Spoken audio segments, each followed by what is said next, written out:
सह नौ भुनक्तु सह वीर्यं करवावहै तेजस्विनावधीतमस्तु मा विद्विषावहै। ओम शांति शांति शांति। ओम गुरुर्ब्रह्मा गुरुर्विष्णु गुरुर्देवो महेश्वरः गुरुरेव परं ब्रह्म तस्मै श्री प्रपन्नपारिजाताय स्तोत्रवेत्रैकपाणये ज्ञानमुद्राय गीतामृतदुहे नमः। सच्चिदानन्दरूपाय विश्वोत्पत्त्यादिहेतवे तापत्रयविनाशाय श्रीकृष्णाय वयं नमः। हरि ओम। ఎక్కడున్నాం? హిరణ్యాక్షుడు చంపబడ్డాడు. అవునా? హిరణ్యాక్షుడు చంపబడ్డాడు. అది చూసి చాలా కోపాన్ని పొందినటువంటి వాడై హిరణ్యకశిపుడు తన మంత్రులందరినీ సైన్యాధిపతులను పిలిపించి మొత్తం ఆర్డర్ ఇచ్చేశాడు. భూమి మీద దేవుడు అంటే ఇష్టం కలిగిన వాళ్ళందరూ ఎవడు మిగలకూడదు. అదే సనాతన ధర్మాన్ని అనుసరించే వాళ్ళు ఎవరో మిగలకూడదు. వాళ్ళ వంశం ఇప్పుడు కూడా కొనసాగుతుంది. అవునా? నిన్న పార్లమెంట్లో కూడా హిందూ మతాన్ని ద్వేషించేవాళ్ళు, సనాతన ధర్మాన్ని ద్వేషించేవాళ్ళు ఇప్పటికీ ఉన్నారు. ఏంటంటే వాళ్ళ వంశమే కొనసాగుతూ ఉంది. అదే చేశారు, పోయి చంపేసేపోండి.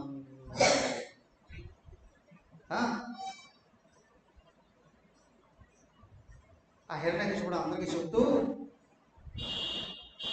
వాళ్ళ మరదల దగ్గరకు వచ్చాడు. హిరణ్యకశిపుడు యొక్క తమ్ముడు హిరణ్యాక్షుడు చనిపోయాడు కదా, మరి ఆయన భార్య అలాగే వీళ్ళ అమ్మ అంటే హిరణ్యాక్షుడు హిరణ్యకశిపుల తల్లి దిది ఉంది కదా, వీళ్ళందరూ బాధపడుతూ ఉంటారు కదా, వాళ్ళను ఓదార్చడానికి వచ్చాడు. అంత హిరణ్యకశిపుడు దుఃఖితుండై మృత్యుండైన సోదరునకు ఉదక ప్రదానాది కార్యములు ఆచరించి అతని బిడ్డలకు శకుని శంబర కాలనావ మదోత్కచ ప్రముఖులను ఊరడించి వాళ్ళ తల్లితో కూడా హిరణ్యాక్షుని భార్యలను అందరూ రావించి తమ తల్లి అయిన దిదిని అవలోకించి ఇట్లా అవునా? హిరణ్యకశిపుడు ఏం చేశాడు? తమ్ముడు చనిపోయింటే తమ్ముడి భార్య ఉంది కదా, ఆ తమ్ముడికి అంటే కర్మకాండ పూర్తి చేశాడు. చేసిన తర్వాత వాళ్ళ భార్య బాధపడుతూ ఉంది. భార్యను పిలిపించాడు. ఆ తర్వాత కొడుకులు ఉన్నారట. ఒకటి పేరు శకుని. హిరణ్యాక్షుడు పిల్లల పేర్లు శకుని, శంబరుడు, కాలనాభుడు, మదోత్కచుడు మొదలుగా కొడుకులను కూడా పిలిపించి ఓదార్చాడట. ఆ కొడుకుల తల్లి అంటే హిరణ్యాక్షుడి భార్య. ఆ తర్వాత హిరణ్యాక్షుడి యొక్క భార్యలు చాలామంది ఉన్నారట. వాళ్ళకి రాక్షసుడుగా ఎంతమంది కదా, వాళ్ళందరినీ కూడా పిలిపించాడట.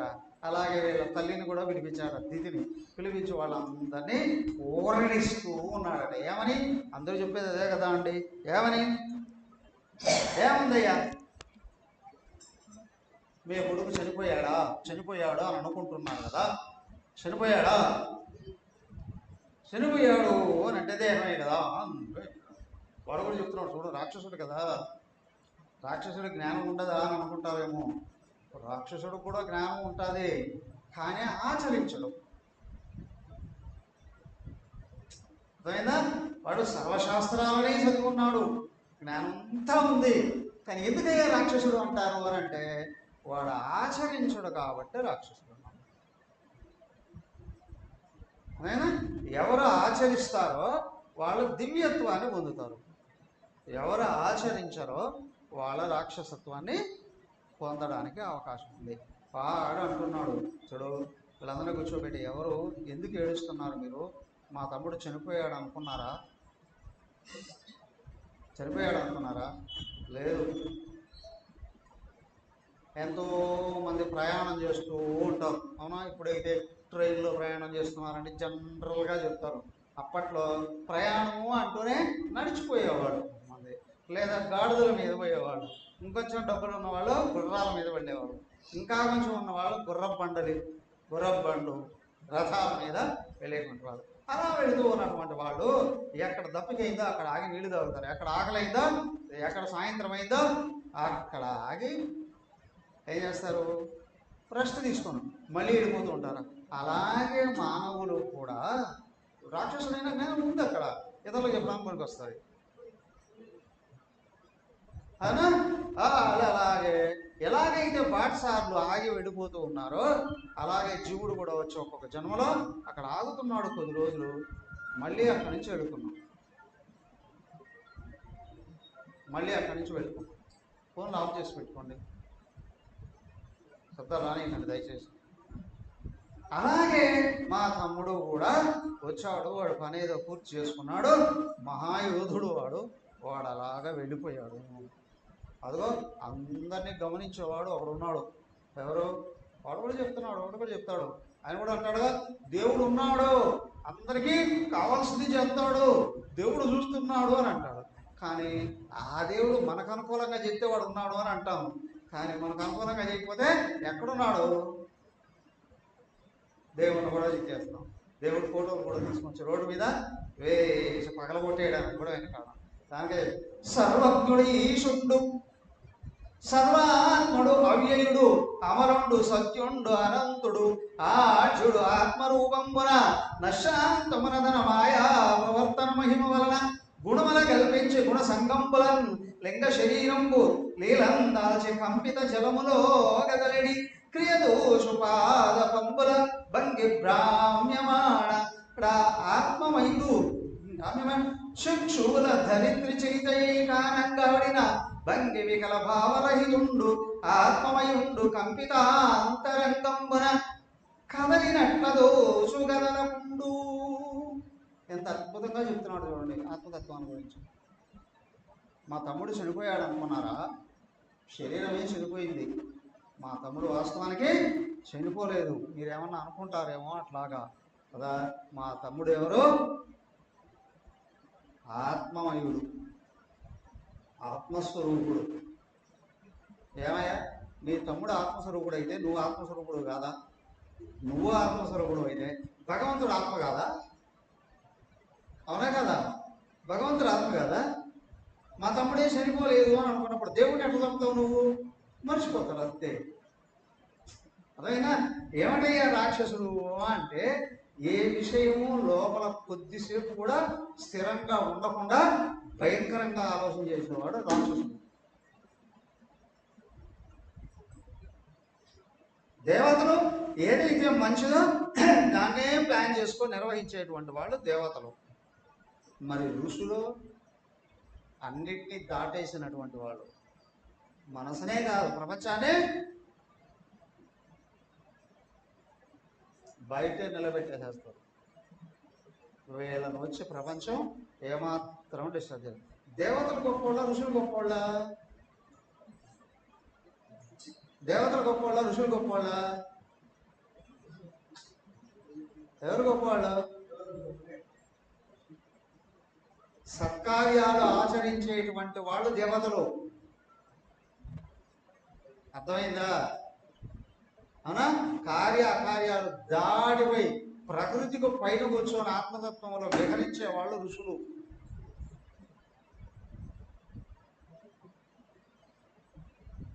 దేవతలు కూడా ప్రకృతి నియమాలని పాటిస్తారు, కానీ ఋషులు దాన్ని కూడా దాటేసి కూర్చో ఉన్నారు.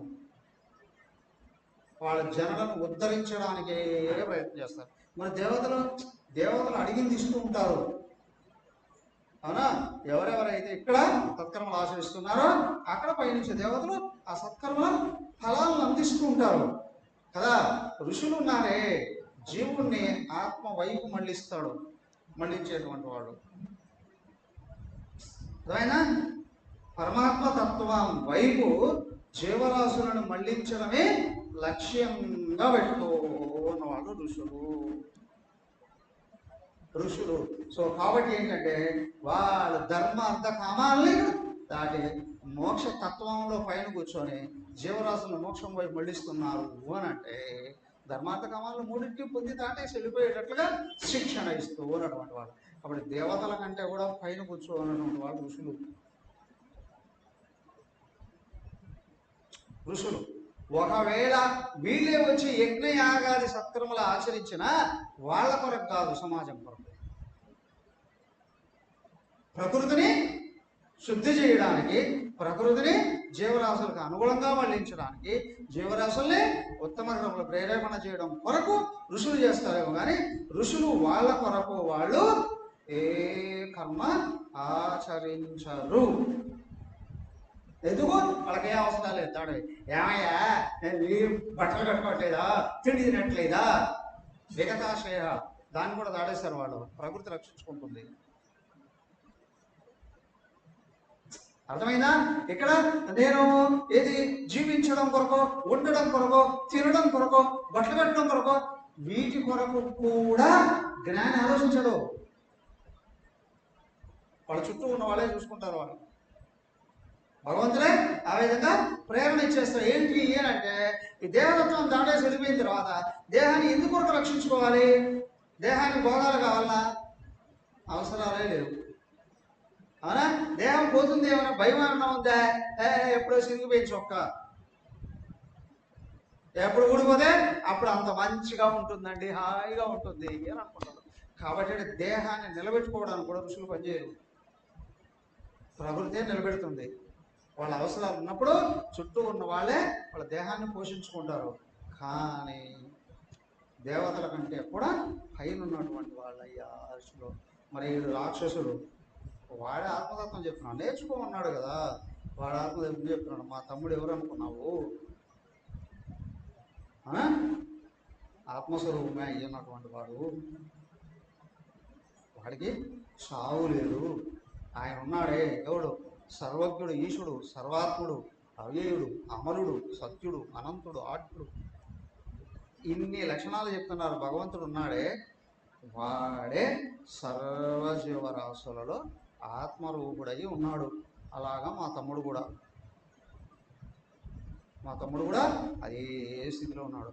భగవంతుడే మాయను కదిలించి గుణాలని కదిపి సూక్ష్మ శరీరాలని, లింగ శరీరం అంటే సూక్ష్మ శరీరం, వాటిని తయారు చేశాడు. అవునా? ఆ శరీరాలకి వాడే దూరాడు, భగవంతుడే దూరాడు. ఆవిడ మళ్ళీ స్థూల శరీరాలు తయారు చేశాడు. స్థూల శరీరాలు కూడా వాడే వచ్చున్నాడు. ఇదిగో ఇక్కడ కొంచెం బయటికి తుంగి చూసి అన్నీ చూసేవాడు, అన్నీ చేసేవాడు వాడే. మా తమ్ముడు కూడా వాడే. కాబట్టి ఆత్మకు సాగుందా? లేదు. మా తమ్ముడు చనిపోయినట్లా? లేదు. దేహమా? గంధర్వద్దన్నాట ఆచరిస్తూ ఉంది. ఏమయ్యా, దేహం వచ్చింది ఎందుకు? పోవడానికి వచ్చింది. కాబట్టి ఇది పోతుంది. దేహాన్ని ఎవరైనా నిలబెట్టారా? లేదు. ఇంత అద్భుతంగా చెప్తున్నాడు కదా. వాడే వెళ్ళాడు వాడి బ్రహ్మదేవుడి కోసం తపస్సు చేస్తూ, నాకు సావు లేకుండా పదవి. నీకు నేను ఆత్మనాను గుర్తుంటే నువ్వు తపస్సు చేయాల్సిన అవసరమే లేదు ఇక. అవునా కదా? నీకు దేహం గురించి బాగా తెలిసి ఉంటుంటే, గుర్తుంటే, మీరు దేహం శాశ్వతంగా ఉండాలని కోరుకోకూడదు. అందుకే ఇదేంటో ఎంత కాంట్రడిక్షన్ అయితే. అందుకనే వాడిని రాక్షసుడు అన్నారు. అదే ఆలోచనలకి, మాటలకి, చేతలకి సంబంధం లేనివాడు రాక్షసుడు. మూడింటిని కలిపి పక్కన పెట్టి, అవునా, అందరిలో ఆత్మను చూస్తూ గైడ్ చేసేవాడు మహాత్ముడు. ఈ మధ్యలో ఉన్నవాళ్ళు, మధ్యలో కింద ఉన్న వాళ్ళేమో మనుష్యులు, పైన ఉన్న వాళ్ళేమో దేవతలు. వీడు అంత అద్భుతంగా చెప్తున్నారు. సో కాబట్టి మా తమ్ముడికి చావు లేదు, మా తమ్ముడు శాశ్వతుడే. కానీ దేహం పుట్టింది, దేహం పోతుంది. దీని గురించి మీరేమీ ఆలోచించకండి. ఓకే. అయితే మీకు ఒక విషయం చెప్తాను వినండి. ఒక అద్భుతమైనటువంటి ఒక చరిత్ర చెప్తున్నాడు. ఏమని? పూర్వకాలంలో సుయుగ్ముడు అనేటువంటి ఒక రాజు ఉండేవాడు. అరే అవ్వా ఎవ్విధంబున లక్షణవంతుడుగా ఈశ్వరుడు లక్షితుండై కర్మ సంసరణంబున యోగ వియోగంబులందు సంభవ వినాశ శోక వివేక చింతాస్మరణంబులు వీదంబుని దంబునకు పెద్దలు ప్రేత బంధు యమ సంవాదం మన నిహాసంబును దాహరితురు వినుండు చెప్పెద ఉషి నరదేశంబునందు సుయజ్ఞుండను రాజుగలడు అతండు శత్రువుల చేత యుద్ధమున నిహితుండై యున్నైడా. ఇదిగో ఇలాంటి విషయాల గురించి మీకు చెప్పడానికి ప్రతి ఒక్కరు ఏం చేస్తారు, ఏదో కథ తీసుకొని వచ్చి పెట్టి ఊరట కలిగించడానికి ప్రయత్నం చేస్తారు కదా. అలాగే మీకు ఒక చరిత్ర చెప్తాను వినండి. పూర్వం ఉషీనర దేశము అనే ఒక దేశం ఉండేది. ఉషీనర దేశం అని, ఆ దేశానికి రాజు సుయజ్ఞుడు అని ఆయన ఉండేవాడు. చాలా బలవంతుడు, చాలా మంచివాడు. అవునా? ఆయన ఓసారి యుద్ధానికి వెళ్ళి శత్రువుల చేతిలో చనిపోయేటప్పటికే శరీరం అయితే తీసుకొచ్చి ఇంట్లో పడుకోబెడితే భార్యలు అనేక మంది ఉన్నారు, రాజులు, కుటుంబ సంతానం అంతా, అందరూ ఆ శరీరం మీద పడి భయంకరంగా ఏడుస్తున్నారు. ఎలా ఉన్నారండి వాళ్ళందరూ? ఆయన శవం అయి ఉన్నాడు, వాళ్ళ చుట్టూ ఉన్న వాళ్ళు అని అంటే చాలా రోజులు అలాగే పెట్టున్నారట. శరీరం తీయలేదు. ఆ ఇంట్లో వాళ్ళు ఆయన మీద ఉన్న ఆ ప్రేమతో శరీరాన్ని తీసి కర్మకాండ కూడా పోనివ్వట్లేదు. అందరూ కూర్చున్నారు. వాళ్ళ పరిస్థితి ఎలా ఉంది అని అంటే, చిరింగిన బహురత్న చిత్ర వర్మముతోడ రాలిన భూషణ రాజితోడ భీకర బాణ నిర్భిన్న వక్షముతోడ అరచుగారడ షోడ దంబుతోడ గీర్ణమై జారిన కేశబంధంబుతోడ అయరోషదష్టాధరంబుతోడ నిమిషహీనం బయట నేత్రయుగ్మముతోడ భూరజోయిత ముఖాంబుజముతోడ దురిసి పడిన దీర్ఘదో దండంబులతోడ జీవరహితుండగు సుషీనరేంద్రుడు చుట్టి బంధుజనుడు సోరిది నుండగ భయాక్రాంతలగుచు నతని కాంతలెల్లా. వాళ్ళందరంట బట్టలంతా కూడా మాసిపోయి ఉన్నాయి, ఓవైపు చినిగిపోయినాయట. వాళ్ళు బట్టి ఆ బాధతో తల విరబోసుకోవడం, బట్టలు తీసేసుకోవడం, తిన్నారో లేదో తెలియదు, స్నానం చేశారో తెలియదు, ఆ శవం మీద పడి కొద్ది రోజులుగా విపరీతమైన వేదన పొందుతూ వాళ్ళ మారణాలు కదా. మారణాలు పిల్లవాళ్ళందరూ కూడా ఆభరణాలు చల్లా చెదరగా పడి ఉన్నాయట. బట్టలు కూడా సరిగా ఒంటి మీద లేవట. ఇంట్లో అసలు మూడ్చారా, వండారా, పాచారా, తిన్నారా ఏమీ కనిపించట్లేదట. అంత బాధాదప్తమై ఉన్నటువంటి సమయంలో ఏమైందయ్యా అదంతా చూశాడట. చూస్తూ యమధర్మరాజు చూశాడు. ఏమిటి, ఆ దేహం అక్కడ ఉన్నంత వరకు జీవుడు కూడా అటే తిరుగుతుంటాడు, పట్టుకెళ్ళాలని కూడా రాడు. యమధర్మరాజు చూశాడట. చూసి ఏం చేశాడు, చిన్న పిల్లవాడుగా మారి వాళ్ళ దగ్గరకు వచ్చాడు. వాళ్ళ దగ్గరకు వచ్చి వాళ్ళతో ఇలాగా మాట్లాడుతున్నాడు. అనగా నిన్ను సుశీల ప్రజల కర్తానంద సందాయిగామును నిర్మించిన బ్రహ్మ నిర్దయత ఉన్మూలించనే వీరి కిందనే శ్రేణికి మాకు దిక్కుగలదే దాత్రీ శని బోటికి జనునే పాసి శనంగ భ్రాతృజనులం సన్మిత్రులం పుత్రులం. వచ్చి ఏం చేశాడు, ఆ యమధర్మరాజు నెమ్మదిగా వాళ్ళందరినీ కదిలించి మాట్లాడుతూ ఉన్నాడు. వాళ్ళు ఏడుస్తూ ఉన్నారు. ఆ ఏడ్చే వాళ్ళని చూసి ఈ యమధర్మరాజు ఉన్నాడే చిన్న బ్రాహ్మణ బాలకులుగా వచ్చాడు. వాళ్ళ కదిలించారు. ఎవరి కోసం ఏడుస్తున్నారు? అక్కడ హిరణ్యకశ్యపుడు హిరణ్యాక్షుడి భార్యకు, తల్లికి, వాళ్ళ పిల్లలకు అందరికీ ఏది బోధిస్తున్నాడో అలాగే ఇక్కడ యమధర్మరాజు ఆ సుయజ్ఞుడి భార్యలకు, పిల్లలకు బోధిస్తూ ఉన్నాడు. Same to same. ఎవరి కోసం ఏడుస్తున్నారు? ఎందుకు ఏడుస్తున్నారు? అవునా?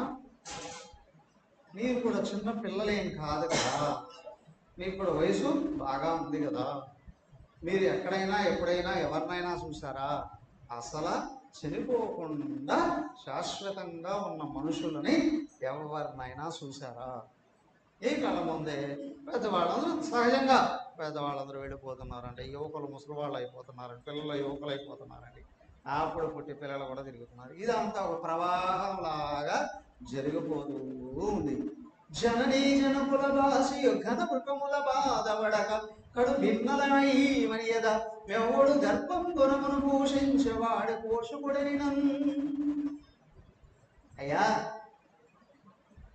ప్రతి ఒక్కరూ పుడుతున్నారు, పెరుగుతున్నారు, ముసలాళ్ళు అయిపోతున్నారు, వెళ్ళిపోతూ ఉన్నారు.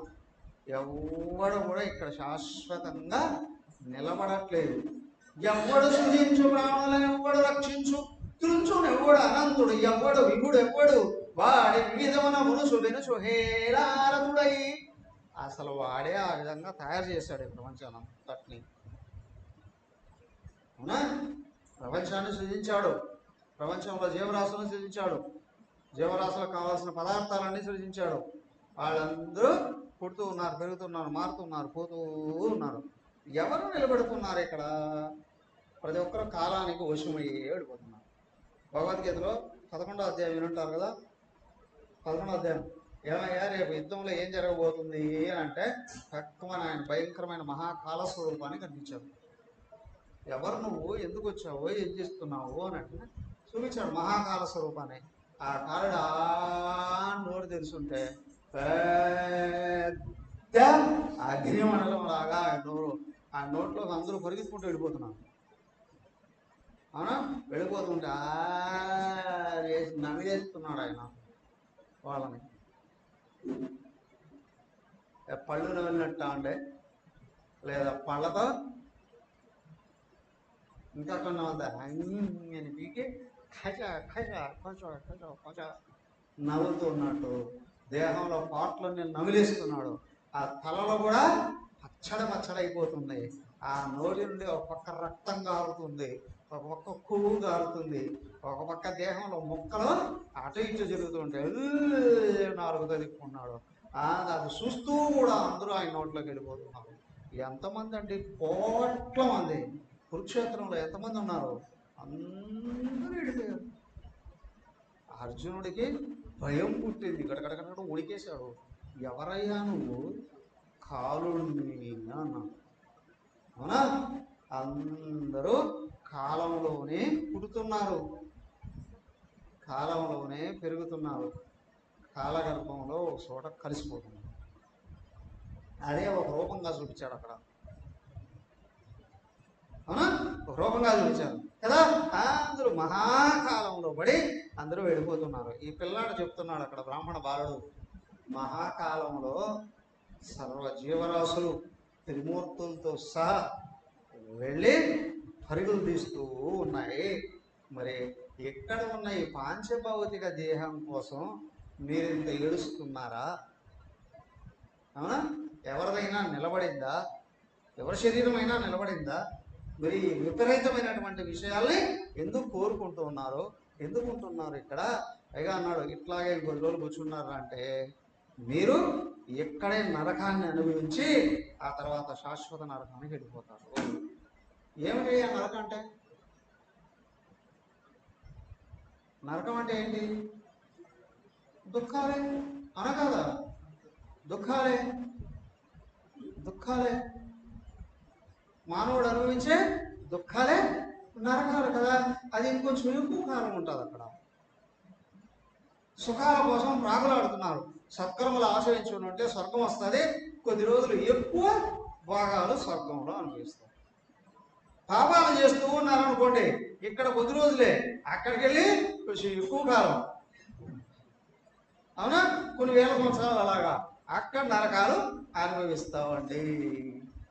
అంటే సో మీరు ఇక్కడ పడి ఏడుస్తున్నారు, స్నానాలు చేయట్లేదు, తినట్లేదు, నిద్రపోవట్లేదు, మీరు నరకాన్ని ఇక్కడే సృజించుకుంటున్నారు. మీరు శాశ్వత నరకంలో పడిపోతారు. అవునా? మానవుడు ప్రయత్నం దుఃఖాల్ని జయించడం. అర్థమైందా? దుఃఖాల్ని ఎవరు ఎంగేజ్ చేస్తూ ఉన్నారో వాడు నరకానికి వెళ్ళిపోతున్నాడు. వాడు ఇక్కడే చూస్తాడు నరకం, ఇక్కడే నరకాన్ని చూస్తాడు. సో ఎవరు దుఃఖాలని దాటేసి ముందుకెళ్ళడానికి ప్రయత్నం చేస్తున్నారా? ఏమిటయ్యా మార్గం? ఏమీ లేదు. మొట్టమొదట లేచి పనిలోకి శరీరాన్ని నిలబెట్టు. నరకాన్ని దాటాలి అనుకుంటే సెకండ్ స్టెప్, అది చేసేది మంచి కర్మగా మార్చుకో. ఎప్పుడయ్యా? దైవాన్ని స్మరిస్తూ కర్మ చేయి, స్మరిస్తూ కర్మ చేయి. ఇప్పుడు లోపల మనసు కరుగుతూ వస్తుంది, అంటే ఆలోచనలు పడిపోతూ పడిపోతూ పడిపోతూ వస్తాయి. స్లోగా ఏమవుతుంది, లోపల తాపం ఉంది, ఆ తాపం తగ్గుతుంది. తాపం తగ్గడానికి అవకాశం ఉంటుంది. సో కాబట్టి ఏమిటయ్యా, నరకాలను దాటాలన్నా పనిలోకి వంగు. నువ్వు స్వర్గానికి వెళ్ళాలన్నా సత్కర్మలు ఆచరించు. నువ్వు ఇక్కడే స్వర్గాన్ని అనుభవించాలి అని అనుకున్నావా, ఆలోచనలు ఆపు.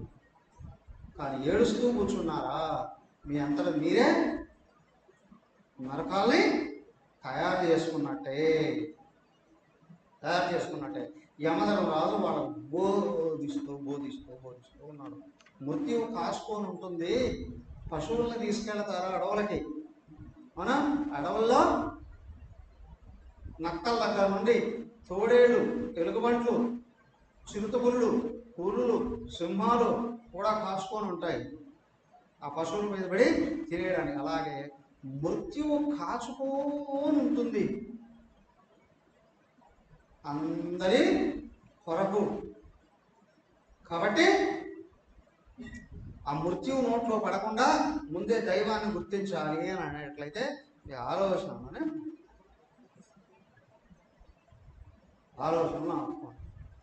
దానికి ఒక కథ చెప్తాను వినండి అన్నారు. ఎవరన్నారు? యమధర్మరాజు అంటున్నాడు. అవునా, ఒక అడవిలో ఇక్కడ యమధర్మరాజు చెప్తున్నాడు. యమధర్మరాజు ఎవరు, సూర్యజ్ఞుడి భార్యలకు వాళ్ళకే చెప్తున్నాడు అనే విషయం అక్కడ హిరణ్యకశిపుడు వాళ్ళ తమ్ముడు భార్యలు పడు. కథలో కథ. ఇప్పుడు మూడో స్టోరీ ఎంటర్ అవుతుంది. ఏమంటే ఒక అడవిలో బోల్డన్ని పక్షులు నివసించేటువంటివి. ఒక రోజు ఏం చేశారో, ఒక వేటగాడు వలను తీసుకొని వచ్చాడు. అక్కడెక్కడో పడినాడు. వాడు ఒక పక్క ఉచ్చులు అని అంటారే, అలాంటివి కూడా ఒక పక్క వేశాడు. వాడు ఆడు చుట్టూ ఏదో ధాన్యం గింజలు చల్లాడు. వాడు కాచుకొని ఉన్నాడు. వాడు 2-3 రకాలుగా ప్రిపేర్ చేసుకున్నాడు. ఒక పక్క వల, ఇంకొక పక్క ఉచ్చులు, మళ్ళీ చేతులు బాణము కూడా పట్టుకొని ఎదురు చూస్తూ ఉంటే ఏమయ్యా అంటే, అక్కడ చెట్టు దగ్గర పక్షులు పిల్లలు పెట్టింది. ఈ లోపల ఏంటి, ఆడపక్షి మగపక్షి దూరంగా వెళ్ళాయి. ఏదో మేత మీద తిరిగి వస్తూ ఉంటే ఈ ఆడపక్షి ఉందే ఆ ఉచ్చులలో పడింది. గిలగిల కొట్టుకుంటూ ఉంది. అది మగపక్షి వచ్చింది, చూసింది. మగపక్షి చూసి దాన్ని చూసి విపరీతంగా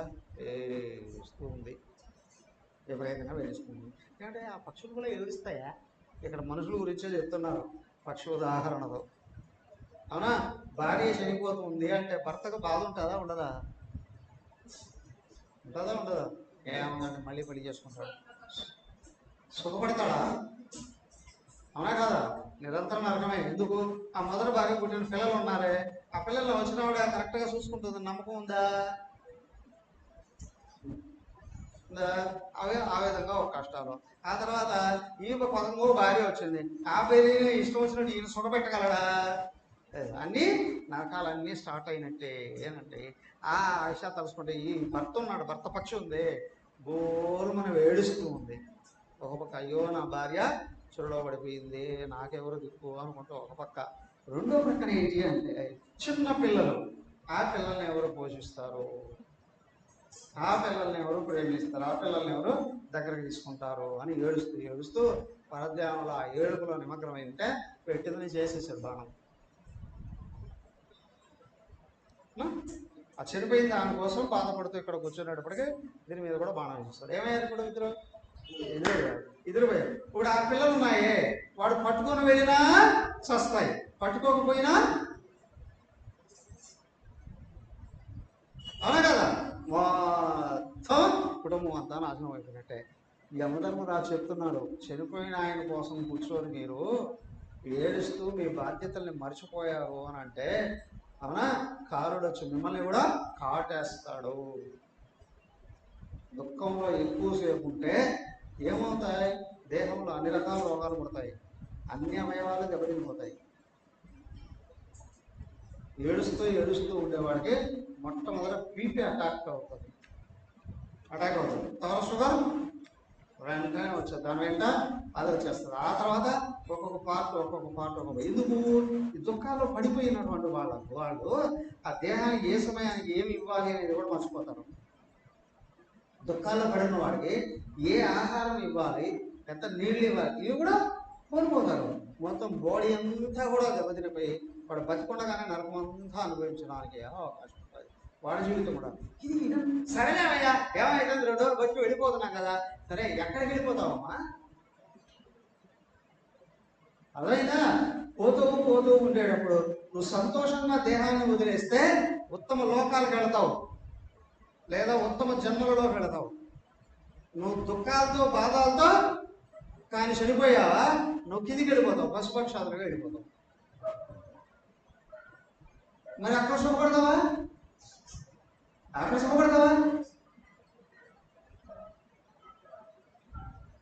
సో కాబట్టి ఏంటి అంటే, నువ్వు ఎటు దుఃఖానికి లోనైతే అన్ని విధాల కష్టాలే నష్టాలే, జీవితం కంప్లీట్గా దెబ్బతిపోతుంది. మేలుకోండి త్వరగా, అవునా? దుఃఖాల నుండి బయటపడి మీ విధులలోకి వెళ్ళండి, మిమ్మల్ని మీరు రక్షించుకోండి. రాజే కదా, రాజు కొడుకుంటాడుగా, పైకి తీసుకురావాలన్నా లేదా? కాబట్టి బాధ్యత ఉంది కదా. కాబట్టి ఏంటి అని అంటే, వాళ్ళని ఆ విధంగా చెప్పి వాళ్ళని బాధల నుండి బయటకు లాగి ఆ సూర్యజ్ఞుడికి ఉత్తర కర్మల్ని నిర్వర్తింపజేయించి ఆ తర్వాత ఏం చేశాడు, ఆ యముడు కాముగా అక్కడి నుంచి వెళ్ళిపోయాడు. అర్థమైందా అని హిరణ్యకశిపుడు హిరణ్యాక్షుడి పిల్లలకు వీళ్ళకి అందరికీ చెప్పి, ఇక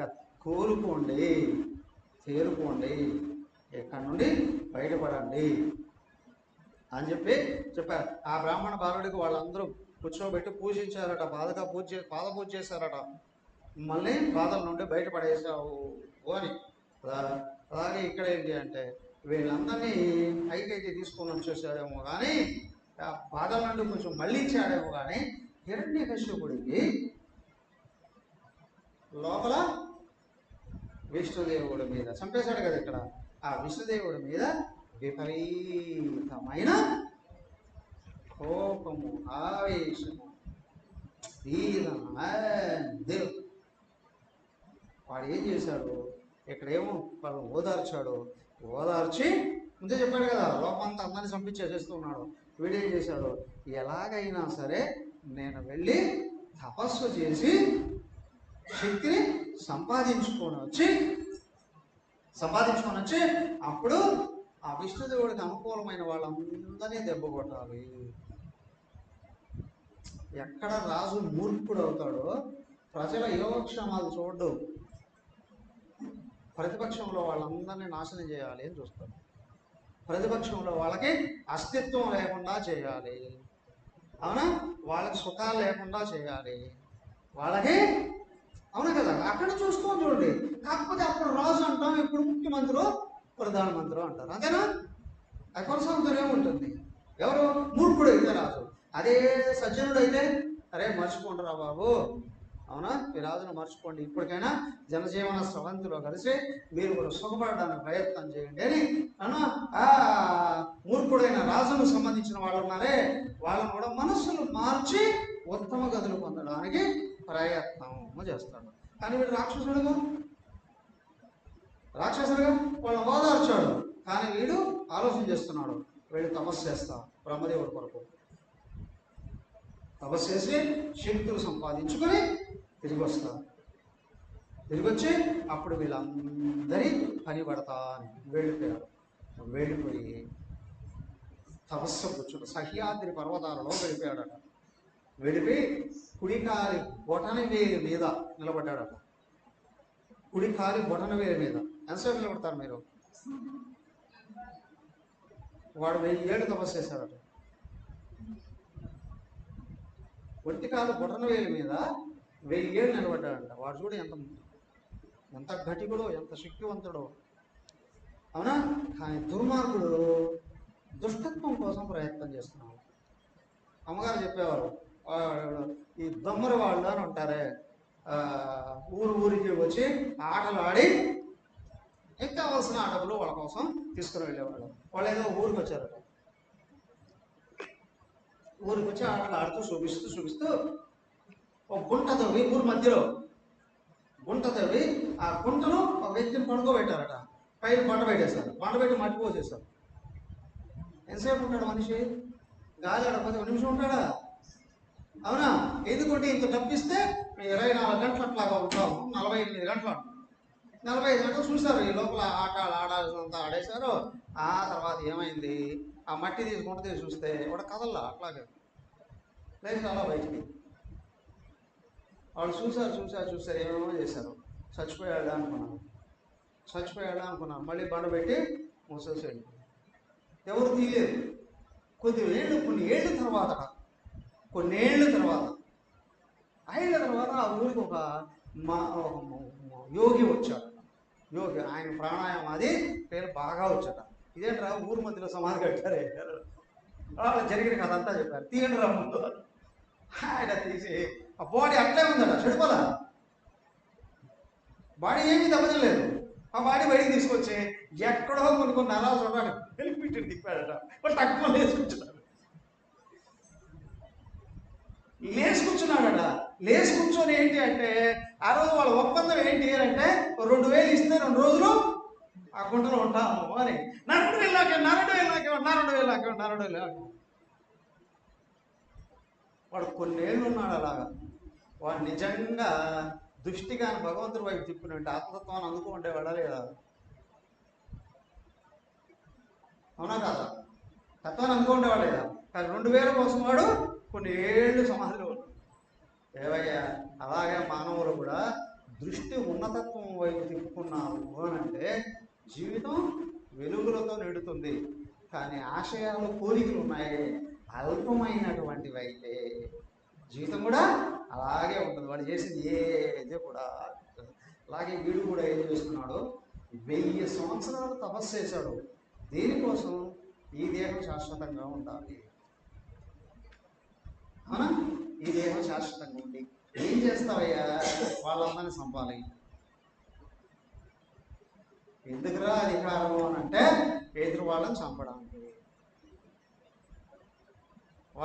చిన్నపిల్లలు అడుగుతూ ఉంటారు కదా, ఏదైనా పెద్దవాళ్ళైన తర్వాత ఏమవుతావు అంటే పోలీసులు అవుతాను. ఎందుకురా, ఏదో డాక్టరు, కలెక్టరు, ఇంజనీర్ ఏదో అంటారు కదా జనరల్గా. పోలీసు ఎందుకు అవుతారా అంటే అందరినీ కొట్టచ్చు పోలీసులు అయితే. పోలీసులు అందరిని రక్షించవచ్చు అనా లేదా కొట్టచ్చు అనా? వాడు ఆశయం అదే. ఒక వ్యక్తి ఏ ఆశయం కోసం పనిచేస్తున్నాడో అది లభించిన తర్వాత అదే చేస్తాడు వాడు. 1000 సంవత్సరాలు తపస్సు చేసి దేని కోరుకుంటున్నావు? వాళ్ళందరినీ చంపడానికి నాకు సావు లేకుండా స్థితి కావాలి.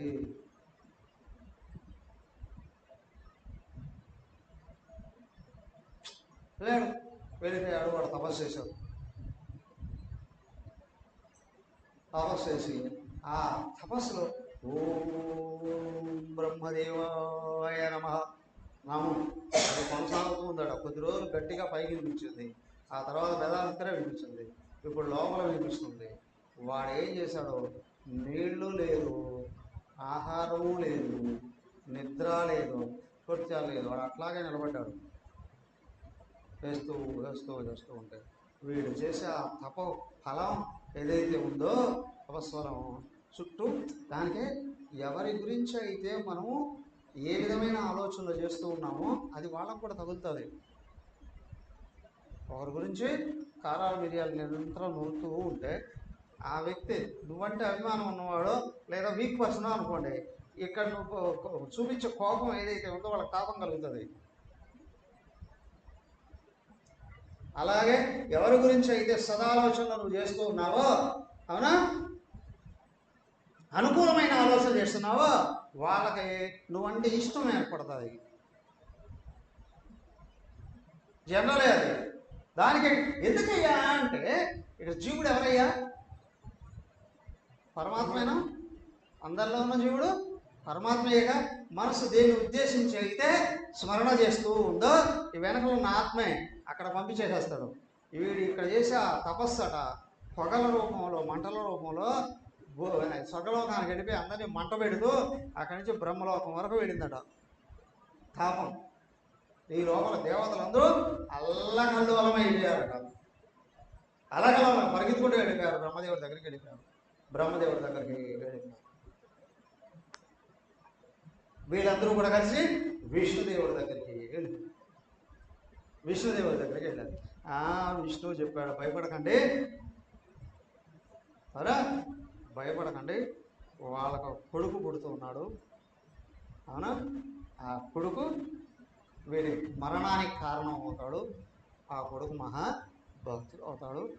కాబట్టి మీరు తాపం చెందకుండా వెళ్ళిపోండి, నేనే వస్తున్నాను, వాడు కథ చూస్తాను అని అన్నాను. ఆ తర్వాత బ్రహ్మదేవుడు బ్రహ్మలోకానికి వెళ్ళిపోయాడు. దేవతలు ఎక్కడెక్కడికి వెళ్ళిపోయారు.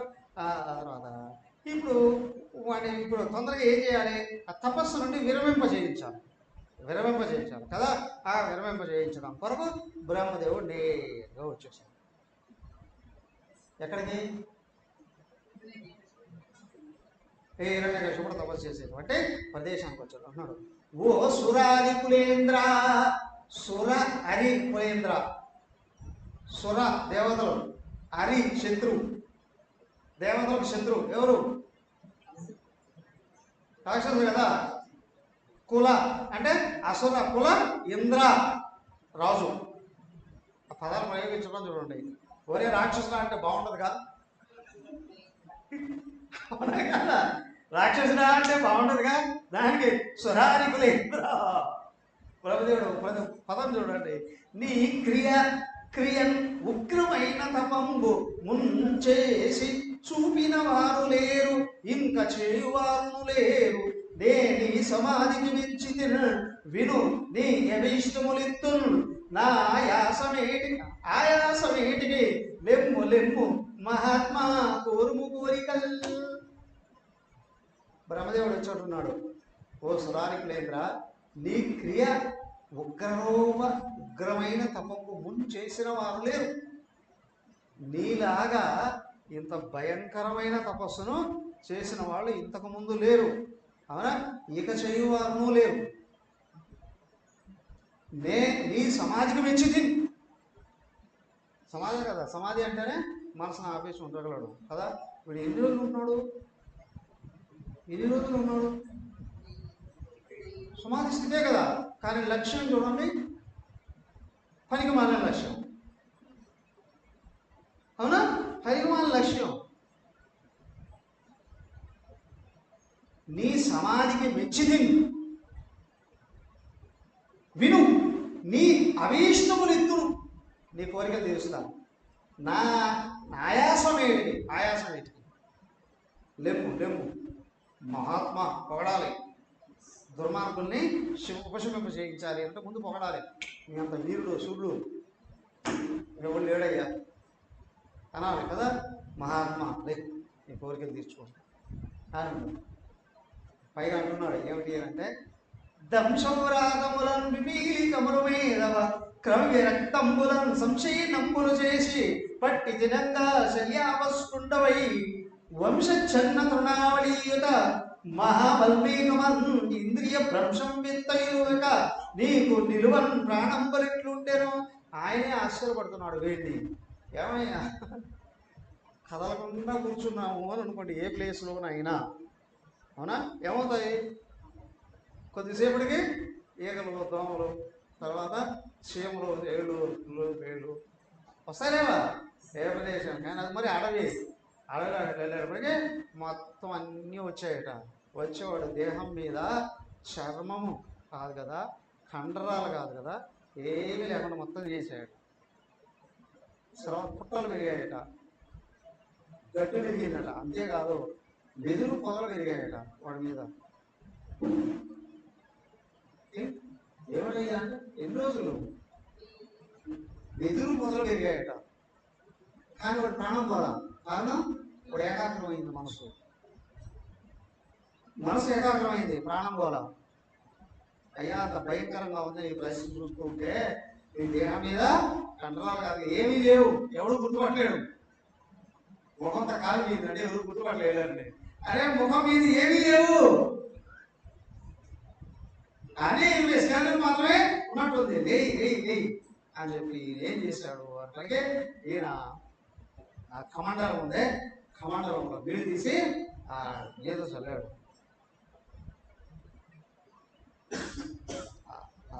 పుట్టమైనా అక్కడ చల్లాడు. చల్లేటప్పటికి ఏమైంది, వాడు దాన్ని పక్కకు తెలుసు. ఒకసారి భోగి అంతా మామూలుగా వచ్చేస్తుంది. మరి తపస్సు కదా, తపస్సు కనిపించాడు కదా, అంతా బంగారు వర్ణంలో వెలిగిపోతూ. ఎవరికి? హిరణ్యకశిపుడికి.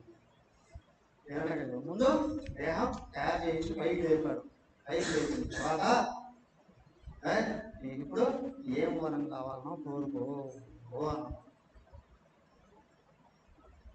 ఎవరైనా ముందే చెప్తారు కోరిక ఇచ్చేసేయని, అది ఇవ్వాల్సింది ఇచ్చేసి వెళ్ళిపో అని అంటే వాడు ఏం చేస్తున్నాడు, పొగుడుతున్నాడు. ఎవరిని? బ్రహ్మదేవుడిని పొగుడుతున్నాడు. బ్రహ్మదేవుడిని పొగుడుతున్నాడు హిరణ్యకశిపుడే. ముందు దానికి స్తోత్ర ప్రియా దేవత అంటారు. అయ్యా పొగడ్తలకు పడిపోని వాడు భూమి మీద ఎవడైనా ఉన్నాడా? ఉన్నాడా? భూమి మీద కాదు, సకల లోకాలలో స్తోత్ర ప్రియా దేవత స్తుతిస్తే వరాలు ఇచ్చేస్తారండి. వీడు ఏమిటో ఆయనకి తెలుసు, కానీ వీడికి కావాల్సింది వీడు కోరుకోవాలి అంటే అక్కడ అటువైపు ఉన్న వాళ్ళని ఐస్ చేయాలి కదా. వీడు పొగిడాడట. కానీ ఆ బ్రహ్మదేవుని పొగిడాడు. గాలిని గుంపిన అగ్నిని ఆకాశస్థలిని దిక్కులను రేలను జశ్రములను తమ ప్రబలభూ విగ్రహ రక్షోమృగ వ్యాధిత్య నరాది జంతు కలహ వ్యాప్తిన సమస్తాస్త్ర శస్త్రాయన్ మృత్యువులేని జీవనము లోకాధీశైపింపవే. పొగడు పొగడు పొగడు పొగడి శుభ్రంగా చెప్పుకున్నాడు. అయ్యా నేను కోరుకున్నది ఇస్తావు కదా, అవునా? ప్రామిస్ ఇస్తావు కదా, ఇస్తావు కదా, ఇస్తావు కదా, ఇస్తావు కదా అన్న తర్వాత అడిగాడు ఏమని? లోకాధీశ, లోకాలను సృజించేవాడు ఎవరైనాగా, సర్వలోకాలని సృజించేవాడు ఆయనే. కాబట్టి అయ్యా నేను కోరుకుంటున్నా, ఇదిగో ఏంటి, చాలా తెలివిగా ఏమని? కుంభిన్ అగ్నిన్ అంబువలం ఆకాశస్థలిం దిక్కులం. భూమి మీద కానీ, నీటిలో కానీ, అగ్నిలో కానీ, గాలిలో కానీ, ఆకాశంలో కానీ, అంతేనా? సకల దిక్కులలో కానీ, రేలను కశ్రములను తమ ప్రబల భూరిగ్రహ రక్షోమృగ వ్యాధిత్య. అంతేకాదు, రాత్రి కానీ, పగలు కానీ, చీకట్లో కానీ, వెలుతురులో కానీ, ఆ తర్వాత జలచరాల వలన కానీ, రాక్షసుల వలన కానీ, క్రూర మృగాల వలన కానీ, వ్యాళ పాముల వలన కానీ,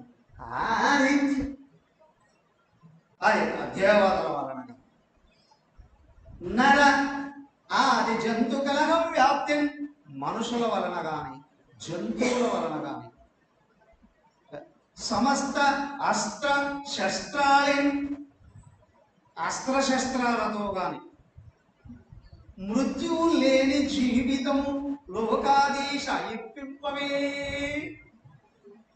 వీళ్ళ ఎవరి చేత చావు లేని స్థితి నాకు ఇప్పించవయ్యా. ఆయన చేత సృజించబడిన వీడికే అంత తెలివితేటలు ఉన్నాయి అని అనుకుంటే ఆయన ఉండవా? ఉంటాయి ఉండవా? ఉంటాయి అన్నా కదా. ముందే చెప్పొచ్చాడు కదా, వాళ్ళ బాబులు చెప్పుకొచ్చాడుగా. ఎవరు?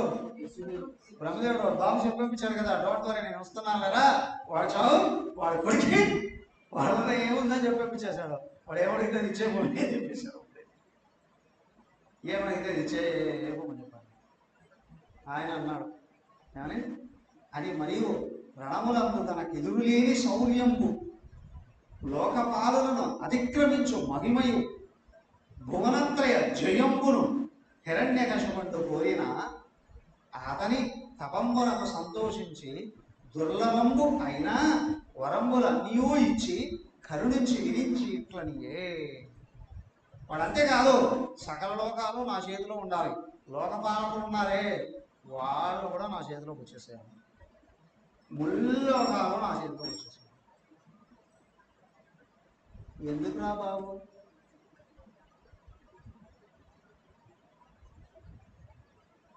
ఇప్పుడు నడుస్తుంది అవునా దేశంలో, ఆ ముఖ్యమంత్రి గారండి నేను పేదవాడిని, మీ బిడ్డను, అవునా, నాకు సరైన బట్టలు లేవు, సరైన ఇల్లు లేదు, అవునా, పేపర్లు లేవు, చదువుకోవడానికి పుస్తకాలు లేవు అంటూనే ఊరికి ఒక ప్యాలెస్ కట్టేశాడండి.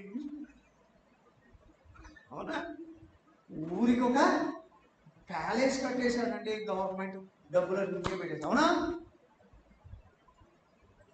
వాడు ఆలోచన ఏంటండి? వీడు కూడా ఏమంటున్నాడు, మా ఊళ్ళో నాకు తిరుగు లేకుండా ఉండాలని కాదు అయ్యా, భూలోకము, స్వర్గలోకము, పాతాళలోకము అన్ని లోకాలు నా చేతిలోనే ఉండాలి. ఏం చేస్తావురా? నా ఇష్టం వచ్చినట్టు నాశనం చేస్తా, అంతేనా కదా? అవునా, నిజంగా ఒక వ్యక్తి వృద్ధి చేయాలి అని అంటే ఏదైనా చిన్నదైనా చాలా కష్టమే. ఎవరో నేపాల్లో ఇప్పుడు ప్రధానమంత్రి, ఒకప్పుడు నక్సలైట్ లీడరు, పేరేంటో నక్సలైట్ లీడర్, ఇప్పుడు ప్రధానమంత్రి వాడు. అవునా, నక్సలైట్ నాయకుడుగా ఉన్నాడు. ఆడ ఏం చేశారు, గవర్నమెంట్ ఒప్పుకున్నారు, నక్సలైట్ అందరినీ ప్రజాజీవనంలో కలిపేసుకున్నారు. ఆ తర్వాత వీడు పదవి నాకే కావాలన్నాడు ప్రధానమంత్రి. తీసుకున్న కొన్ని రోజులకు వెళ్ళి నా గుర్తు చేసుకోండి అన్నాడు. నా వల్ల కాదు బాబు, ఆ నక్సలైట్లను నడపడమే సులభం, కానీ ఏమిటి కనిపించిన అటెండి నాశనం చేసుకుని వెళ్ళిపోవడమే కదా. కానీ ఇప్పుడు ప్రజల కోరికలు తీర్చడం చాలా కష్టం గవర్నమెంట్లో ఉండి, ఇది నా వల్లగా తీసేసుకోండి అని అన్నాడు. ఏమయ్యా, నాశనం చేయడం సులభమా, నిర్మాణం చేయడం సులభమా? అవునా, కాబట్టి వీడు ఇన్ని కావాలి అని ఎందుకు అనుకుంటున్నాడు అని నాశనం చేయడానికి. వాడికి కావాల్సినట్టే వాడి చుట్టూ దాచుకొని మిగతా నేను నాశనం చేయొచ్చు అని చూశాడు బ్రహ్మదేవుడు. సమష్టి ప్రారంభం కదా, మానవులు చెప్పిన మాట వినకపోతే ఇట్లాంటి వాడిని ఒకడు వేసేస్తాడు అక్కడ. పూర్వం వాడు చూసి అందరూ చదువుకోండి, అవునా, అందరూ చదువుకోండి. అందుకే ఆయన అంటున్నాడు అన్న అన్న అంటున్నాడు. ఎవరు? హిరణ్యకశిపుణ్ణి బ్రహ్మదేవుడే. అన్న కశ్యప పుత్ర దుర్లభముని అర్థంబులెవ్వారికి మున్నెవ్వారలు కోరని వరములు మోదించి నీయడన నన్నను కోరిన వెళ్ళనిచ్చిది ప్రవేణత్వంబుతో బుద్ధి సంపన్నత్వంబున నుండు మీ సుమతివై భద్రైకశీలుండవై. ఆయన అన్నా బాబు, ఆయన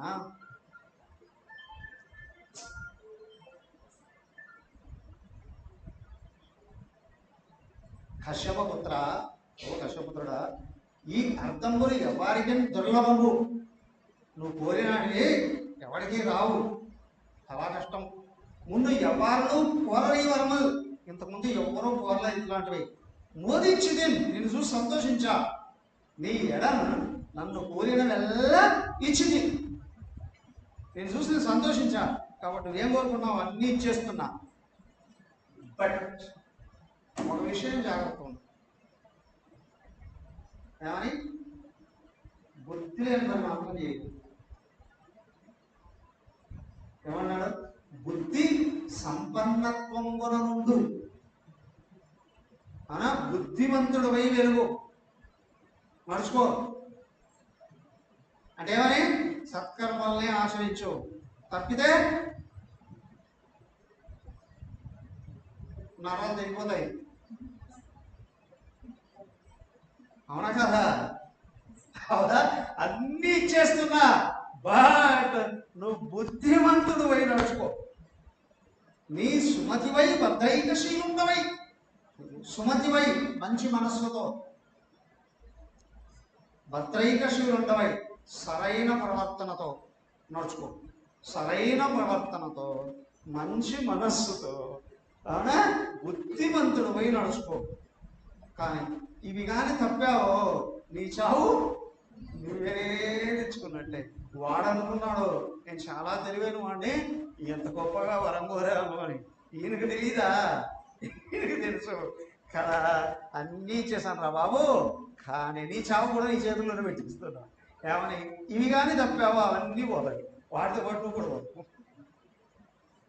వాటితో పాటు నువ్వు కూడా పోతావు అని ఎట్లా మోఘంబులైన వరంబు ఇచ్చి దిది నందనం చేత పూజితుండై అరవింద సంభవుండు బృందారక సందోహం మధ్యమానుడు అగసు నిజ మందిర అంబున పంచనియే ఈ విధంబున నిలిపారాది పరపరంపరలు సంపాదించుకొని అది చూశాడు. ఇవ్వాల్సింది ఇచ్చేసాడు. వాడు వెంటనే ఏదో ముట్టాడు, నమస్కారం చేశాడు కదా, అయిపోయిందండి. వాడు ఆశీర్వదించి అక్కడ ఈయన వెళ్ళిపోయాడు. ఎవరు? బ్రహ్మదేవుడు బ్రహ్మలోకానికి వెళ్ళిపోయాడు. బ్రహ్మలోకానికి వెళ్ళిపోయాడు. వెళ్ళిపోయిన తర్వాత వాడు వెళ్ళాడు కదా అక్కడికి. వాడికి 4 కొడుకులు ఉన్నారు. నలుగురిలో చిన్నోడు ప్రహ్లాదుడు. చిన్నోడు. వాడు ఇంటికి వెళ్ళిన తర్వాత ఊరికే ఉంటాడా? అధికారం వచ్చేసింది కదా, ఏం చేయాలి? ఇంకా మొదలుపెట్టు. ఏంటి? ఎక్కడ ఎవరికి ఏ అవసరం ఉందో తీర్చడమా? ఇంతకుముందు ఎవడు ఎక్కడెక్కడ నాకు హృదయంగా నడుచుకున్నాడో అక్కడి నుంచి మొదలు పెట్టరా బాబు. వాడు ఏం చేస్తున్నాడు చూడండి. ఒకనాడు గంధర్వ యూధంబు వరి మార్చు దివిజులను ఒకనాడు తెరలబోలు భుజగులను ఒకనాడు భోగంబులను బాబు గ్రహములను ఒకనాడు కట్టి వయసు ఒకనాడు యక్షుల ఉగ్రత దండించు ఒకనాడు విహగుల నొడిసి పట్టు ఒకనాడు సిద్ధులను ఓడించి బంధించు మనుషులను ఒకనాడు మదవడంచు గడివినొకనాడు కిన్నెర కసరదాద్య చారణ ప్రీత భూత పిశాచవన్య సత్వ విద్యాధరాదుల సంహరించు దీతి తనువుచుండు దుస్సహజ తేజగుండుచున్. వాడు మొదలుపెట్టాడు. ఏమయ్యా అంటే ఒక్కొక్క రోజు ఒక్కొక్క వర్గానికి ముహూర్తం పెట్టాడు. ఏమని? నేను ముఖ్యమంత్రిగా వస్తూనే మొట్టమొదటి నా సంతకం దీని మీద అంటారు కదా, అవునా కదా? వేడు కూడా అన్నాడు మొట్టమొదటి నా సంతకం ఏంటి అని అంటే వాడు ఫస్ట్ గంధర్వలోకం మీదకి వెళ్ళాడట. గంధర్వ యూధంబు వరి మార్చు ఆ గంధర్వులు అందరినీ నాశనం చేశాడు. గంధర్వులు అంటే ఎవరు? కళాకారులు అని. కళాకారులు నాట్యం,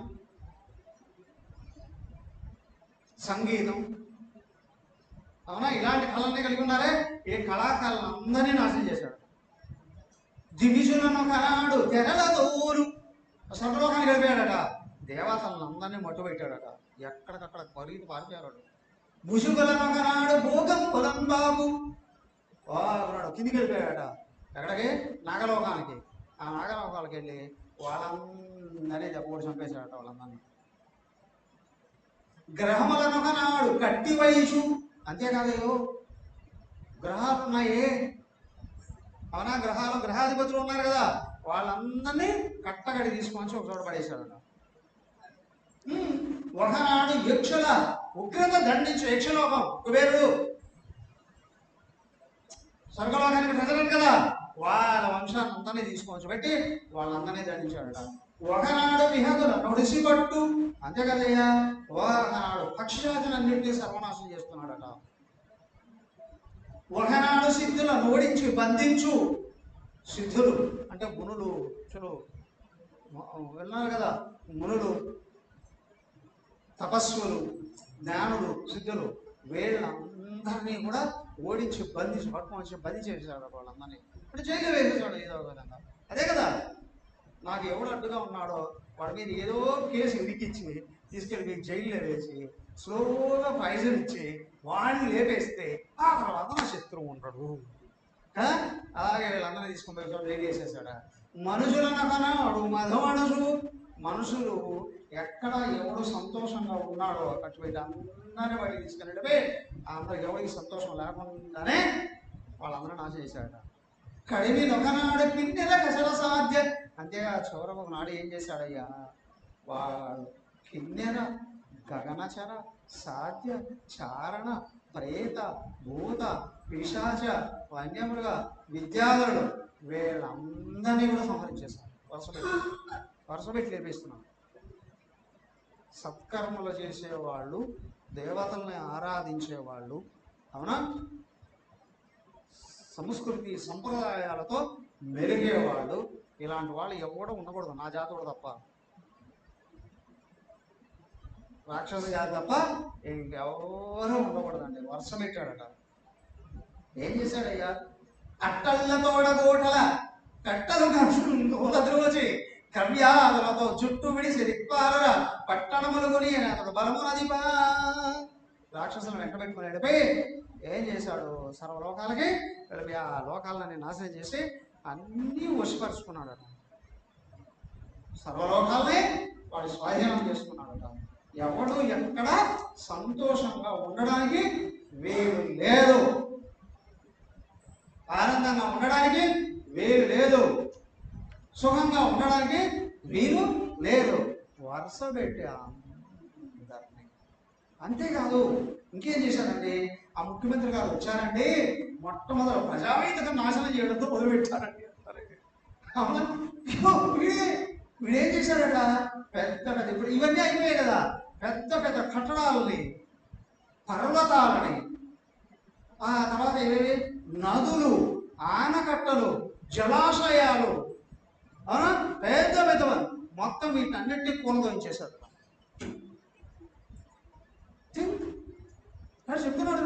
మరియు ఆ దానవేంద్రుడు విద్రుమ శోభానలంబున్ మరకత మణిమయ ప్రదేశంబులన్ పేరు చెప్తున్నాడు అని, వైఢూర్య రత్న స్తంభ సుమదాయంబులన్ చంద్రికాసన్య స్ఫటిక సంగడిత కుట్యములన పద్మరాగ పీఠ కనక కవాట గేహళి విటంక వాతాయనంబులన్ విలంభమాన ముక్త పరధామ విధాన శోభిత ధవళ పర్యంకంబుల వివిధ విచిత్ర విమానంబుల నిరంతర సురభి కుసుమ ఫల పరిద పాదవ మహోద్యానంబుల హేమారవింద సౌగంధిక బందర సరోవరంబుల రమణీయ రత్న ప్రసాద విశేషంబులన్ మనోహర పరిమళ శీతల మంద భారతంబులన్ మృదు మధుర వినద కోర కీర కోకిల కిలకిల కోలాహలంబులన్ కలిగి విశ్వకర్మ నిర్మితంపై త్రైలోక్య రాజ్య లక్ష్మి శోభితం పైన మహేంద్ర భవనం వచ్చే.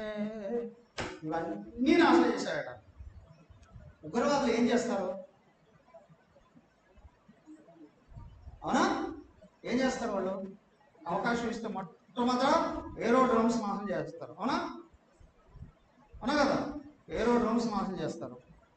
తర్వాత రైల్వే బ్రిడ్జెస్ ఉంటాయి కదా నాశనం చేస్తారు. తర్వాత రోడ్డు మార్గాల్లో, తర్వాత ఆనకట్టలు, నదుల్ని చల్లాచలేస్తారు. అవునా, జనజీవనం సుఖమయంగా జీవించడానికి కదా ఒక గవర్నమెంట్ అభివృద్ధి చేయడానికి అవకాశాలు ఏవైతే ఉంటాయో వాళ్ళు మొత్తం కూల్చుకుంటూ వస్తారు కదా. మీరు చేసిన పని అదే. చూడండి ఏమయ్యా, వీళ్ళంతా ఎక్కడి నుంచి వచ్చారంటే అక్కడి నుండి. సృష్టిలో ఎప్పుడు రెండు నడుస్తూనే ఉన్నాయి.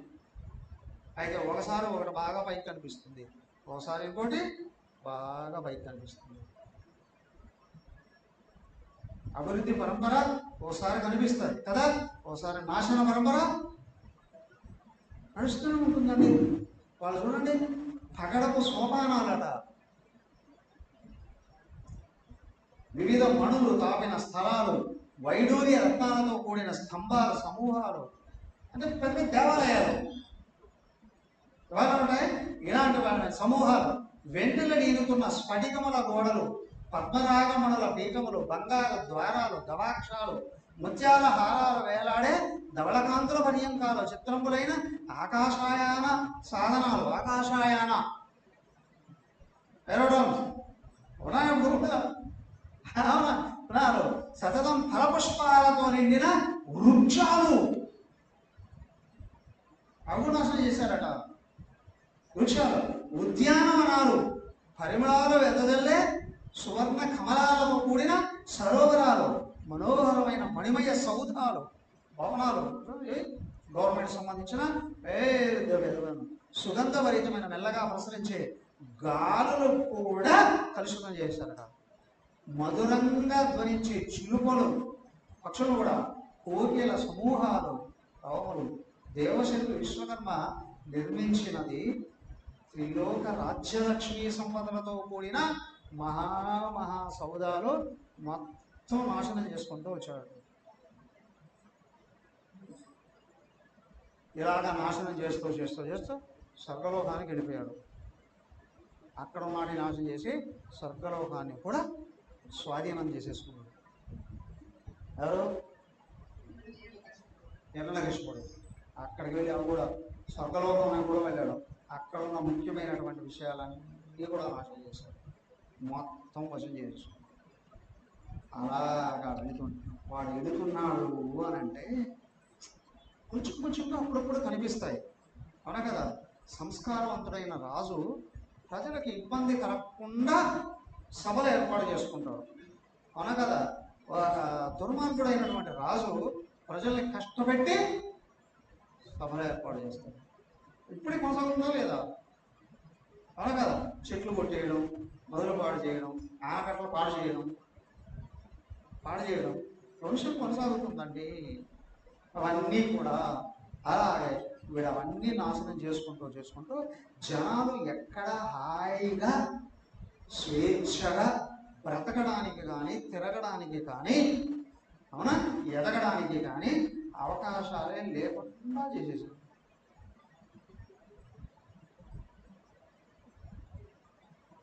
దెబ్బలాడి భారతదేశాన్ని నాశనం చేసి ముక్కలు చేసి ఇప్పుడు చుట్టుపక్కల రాజ్యాలు ఏవైతే ఉన్నాయో లాగేసుకున్నాయా లేవా? అవునా కదా? ఇదంతా భారతదేశమేగా. అటు పాకిస్తాన్, ఆఫ్ఘనిస్తాన్, బంగ్లాదేశ్, బర్మా, రంగూన్, భూటాన్, అవునా, ఇవన్నీ భారతదేశంలో నుంచి లాగవేయబడ్డాటివేగా. ఇంకొంచెం కాలం వెనక్కి వెళ్ళి చూస్తే 10,000 సంవత్సరాల క్రితం అసలు ఏ దేశం లేనే లేదు. అమెరికా 200 ఏళ్ల క్రితం అమెరికానే లేదు. ఈ చైనా, ఈయన ఏమీ లేవు. భారతదేశం ఒకటే ఉంది. అవునా? ఒక్కొక్కడు ఒక్కొక్క ముక్క తీసుకున్నాడు. వాడు ఇష్టం వచ్చినట్టు వ్యవహరిస్తూ ఉన్నాడు.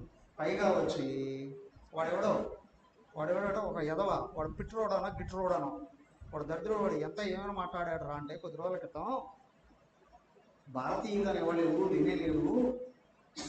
అవునా? వాడు అన్నాడు, ఆ చైనా నుండి వచ్చిన వాళ్ళట కొంతమంది, నార్త్ ఇండియాలో ఉన్న వాళ్ళట, బంగ్లాదేశ్ వైపు నుండి వచ్చిన వాళ్ళట, వాళ్ళు కొంతమంది తూర్పు దేశంలో ఉన్నారట, అవునా, ఆ అరబ్ కంట్రీస్ నుండి వచ్చిన వాళ్ళట, పడమర దేశంలో ఉన్నారట, ఇటువైపు ఏకో అసలు ఇటు పక్క నుంచి వచ్చిన వాళ్ళు దక్షిణ దేశంలో. అయ్యా అసలు భారతీయులు అనేవాళ్ళే లేరు, హిందువులు అనేవాళ్ళే లేరు, అక్కడి నుంచి వచ్చిన వాళ్ళు ఇక్కడ ఉన్నారు అని వాడు అన్నాడు. వాడిని పెట్టుకున్నాడు వీడికి ముఖ్య సలహాదారుగా పెట్టుకున్నవాళ్ళు. అవునా కాదా? ఏ జాతి అయ్యా?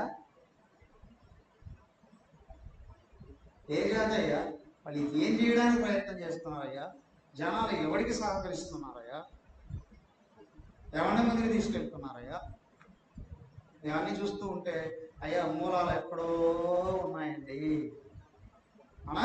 హిరణ్యకశిపుడు ఆయన ఏం చేశాడు? మొత్తం నరమేధం మొదలుపెట్టాడు. సర్వల్ని బాధలు పెట్టడం. ఇలాగా కొనసాగుతూ ఉంది కదా. అప్పుడు ఏమైందండి? రేపు చూద్దాం. హరి ఓం కాయేన వాచా మనసేంద్రియైర్వా బుద్ధ్యాత్మనా వా ప్రకృతే స్వభావాత్ కరోమి యద్యత్ సకలం పరస్మై నారాయణాయేతి సమర్పయామి. శ్రీమన్నారాయణాయేతి. ఓం సర్వే భవంతు సుఖినః, సర్వే సంతు నిరామయాః, సర్వే భద్రాణి మా కశ్చిత్ దుఃఖభాగ్ భవేత్. ఓం శాంతి శాంతి శాంతి. హరి ఓం. శ్రీ గురుభ్యో నమః. హరి ఓం.